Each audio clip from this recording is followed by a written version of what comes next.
Close your eyes for a moment and imagine it's a Saturday morning in 1955. The whole family's piling into the car for a trip to the drive-in, and there's actually room for everyone. No cramped back seats, no arguments about who sits where, just one beautiful American automobile with space for the whole clan. Back in the fabulous 50s, having 7 seats wasn't about practicality alone. It was about living the American dream on 4 wheels. These weren't just vehicles, they were rolling living rooms, symbols of prosperity, and the chariots that carried families across this great nation. Today, we're looking at the top 10 best 7-seater cars that ruled American roads from 1950 to 1960, the golden age when chrome was king and bigger was always better. Number 1, the 1950 Plymouth Suburban. Let's start our journey with a car that doesn't get nearly enough credit, the 1950 Plymouth Suburban. This beauty was Plymouth's answer to the growing demand for family haulers, and boy did it deliver. Picture a sleek sedan body with genuine wood paneling on the sides, just like those fancy wagons you've seen in old photographs. The Suburban could seat 7 passengers comfortably, with a third row that actually had legroom, which was saying something back then. It came with Plymouth's dependable flathead 6-cylinder engine that could run for hundreds of thousands of miles if you treated it right. Families loved this car because it was affordable. You didn't need Rockefeller money to own one. The wood trim wasn't just for show either. Early models actually used real wood for structural support, making each one unique. As the decade wore on, Plymouth switched to simpler all-metal designs, and the Suburban name eventually became more associated with Chevrolet. But for those who remember, the Plymouth Suburban was the people's 7-seater, honest and hard-working. Number 2, the 1951 Chevrolet Style Line Deluxe Wagon. Now we're talking about American royalty, the 1951 Chevrolet Style Line Deluxe Wagon. Chevrolet knew exactly what the American family wanted, and they delivered it with style. This wagon featured Chevy's famous pillarless hardtop design and some trims, giving it a sleek, modern profile that turned heads at every stoplight. The Style Line could accommodate 7 people thanks to a fold-down third-row seat that kids absolutely loved claiming as their own. Under that massive hood sat Chevy's legendary Stove-Bolt 6, a 216 cubic inch power plant that was as reliable as sunrise. The interior featured wide bench seats covered in durable cloth that could withstand muddy shoes, spilled milkshakes, and everything else family life threw at it. Chrome details sparkled everywhere you looked, from the signature Chevrolet Grill to the door handles that felt substantial in your hand. This was the car that took families to Yellowstone, to Grandma's house 3 states over, and to Little League games every Saturday. As styling changed in the mid-50s, the Style Line name faded away, replaced by the even more popular Bel Air wagons. But the Style Line Deluxe remains a symbol of post-war American optimism on wheels. Number 3, the 1953 Buick Roadmaster Estate Wagon. If you wanted to show the neighbors you'd really made it, you pulled up in a 1953 Buick Roadmaster Estate Wagon. This wasn't just transportation, this was a statement. Buick positioned the Roadmaster as their top-of-the-line model, and the estate wagon was the crown jewel of the family car lineup. It featured real wood trim along the sides, meticulously crafted and maintained, giving it that upscale resort hotel vibe. The Roadmaster could seat 8 people if you're really squeezed, but 7 rode in absolute comfort. Power came from Buick's incredible Fireball 8 V8, a 322 cubic inch monster that made highway cruising feel effortless. Inside, you'd find leather seating, chrome accents everywhere, and enough room to host a card game in the back.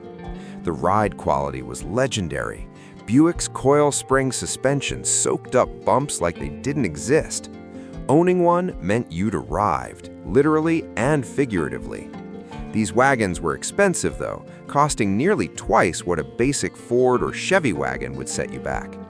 As the 60s approached, tastes shifted toward sleeker designs, and the wood-sided estate wagon became too expensive to produce. Today, they're highly sought-after collectibles that remind us when American luxury meant something truly special. Number 4. The 1954 Mercury Monterey station wagon.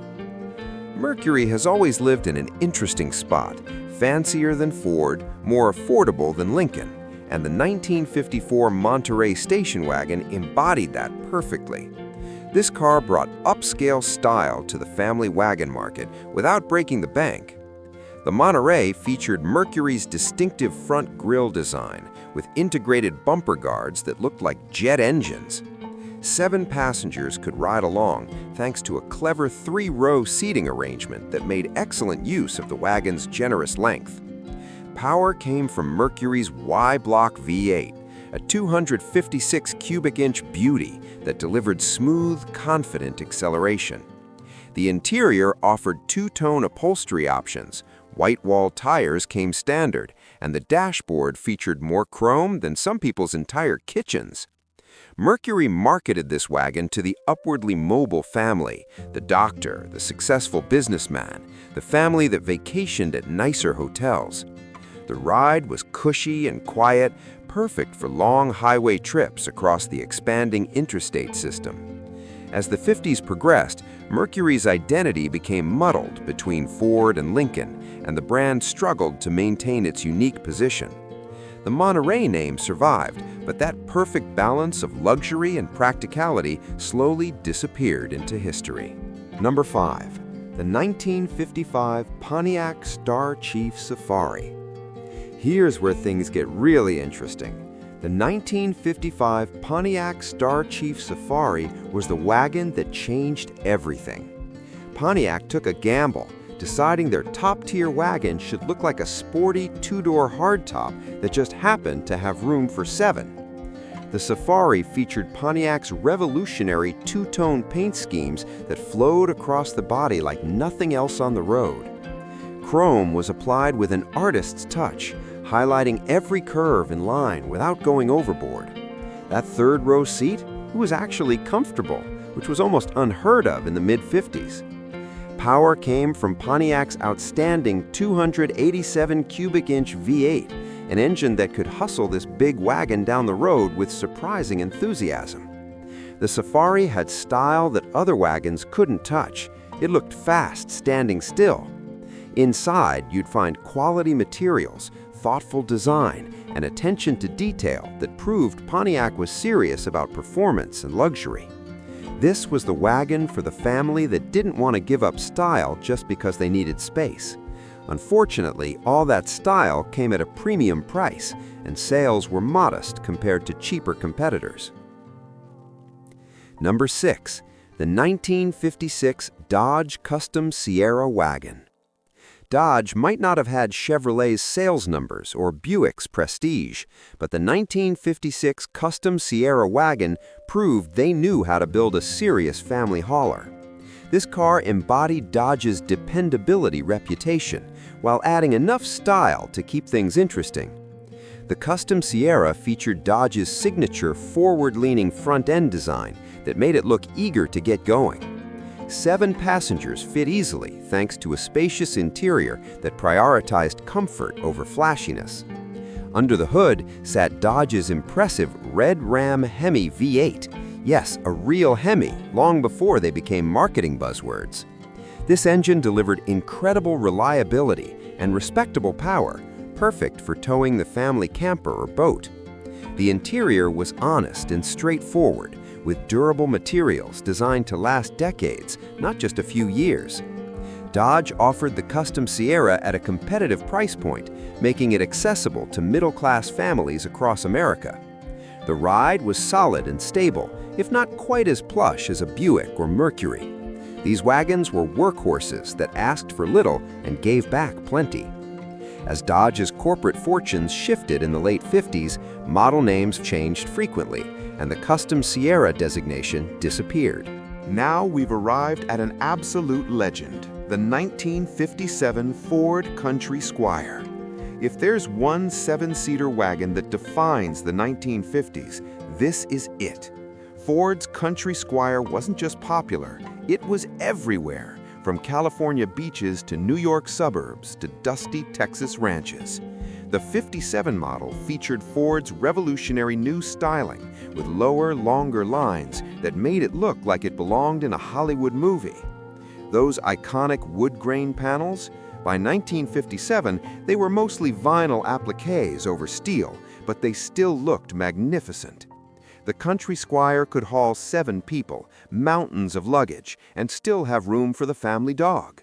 Power came from a choice of Ford's excellent V8 engines, with the 312 cubic inch Thunderbird V8 being the performance option that really moved. Inside, families found comfortable seating, easy-to-clean surfaces, and controls that made sense. Ford priced the Country Squire carefully, expensive enough to feel special, affordable enough that regular families could actually buy one.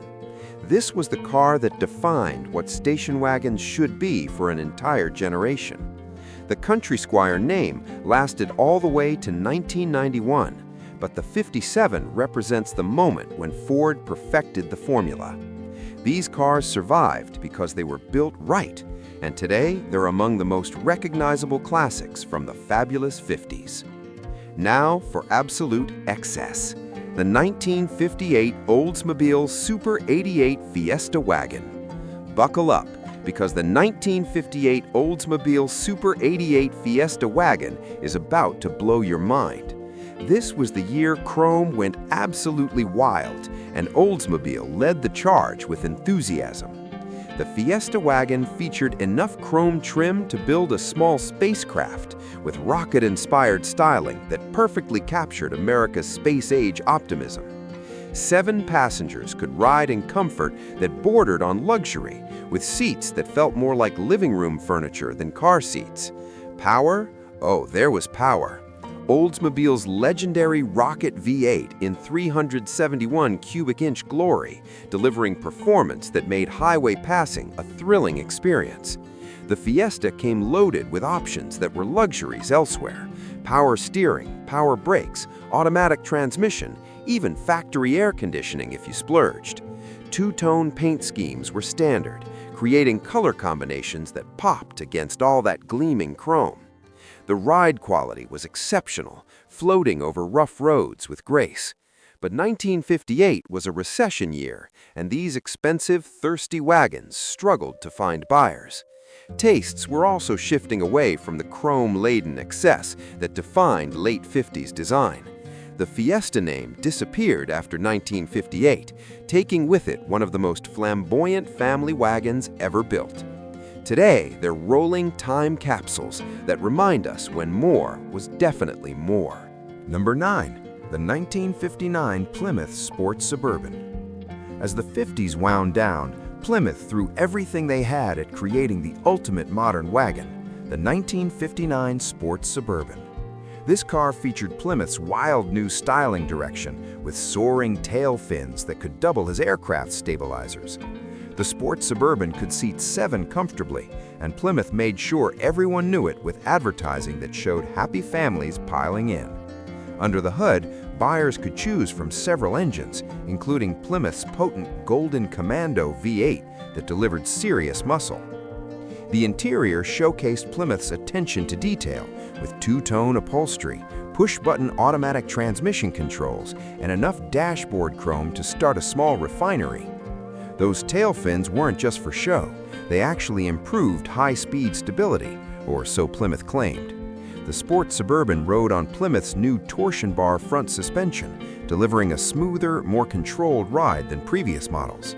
This wagon represented optimism about the coming decade, a bridge between the chrome-crazy 50s and the sleek 60s. Unfortunately, 1959's economy was still recovering, and Plymouth's styling was so extreme that many buyers found it off-putting. The Sport Suburban sold reasonably well, but couldn't match Chevrolet's numbers. As the 60s arrived, Plymouth toned down the fins, and the sport suburban name faded away. Those who owned them, though, never forgot the excitement of driving something so audaciously styled. Number 10. The 1960 Chevrolet Nomad. At the top of our list sits the 1960 Chevrolet Nomad, the wagon that proved style and substance could coexist perfectly. By 1960, Chevrolet had refined the station wagon formula to near perfection. The Nomad featured clean, purposeful styling that looked modern without being extreme, with subtle fins and tasteful chrome accents. 7 passengers traveled in genuine comfort, with a third-row seat that finally acknowledged humans actually had to sit there. Power came from Chevy's excellent small-block V8 engines, efficient yet powerful, perfect for the new decade. The interior was thoughtfully designed with families in mind, wipeable surfaces, durable fabrics, and storage compartments everywhere. Chevrolet offered the Nomad with advanced options like power windows, air conditioning, and even a rear-facing third row for kids who loved riding backwards. The ride quality was outstanding, thanks to Chevy's improved suspension that balanced comfort and handling. This wagon could handle vacation trips, daily carpools, and weekend camping adventures with equal aplomb. The 1960 Nomad represented everything American families loved about 7-seater wagons without the excess that defined earlier models. As the 60s progressed, tastes shifted towards smaller, more efficient vehicles, and the classic big wagons started fading. The Nomad name itself disappeared after 1961, but the 1960 model remains the perfect endpoint to the golden age. These cars represented American families at their best, optimistic, adventurous, and always ready for the next journey. And there you have it, the top 10 best 7-seater cars that rolled across America during the fabulous 1950s. These weren't just automobiles, they were family memories wrapped in steel and chrome. They carried us to Grandma's house for Sunday dinner, to the Grand Canyon for summer vacation, and to drive-in movies on warm Saturday nights. Today's SUVs might carry 7 people, but they'll never capture the magic of these classics. If you remember riding in any of these beauties, drop a comment below and share your favorite memory. Maybe it was fighting over the third-row seat or watching the road disappear behind you through that big rear window. Hit that like button if this trip down memory lane brought back some special moments, and don't forget to subscribe for more nostalgic journeys through America's automotive past. Until next time, keep those memories rolling, and remember, they just don't make them like they used to.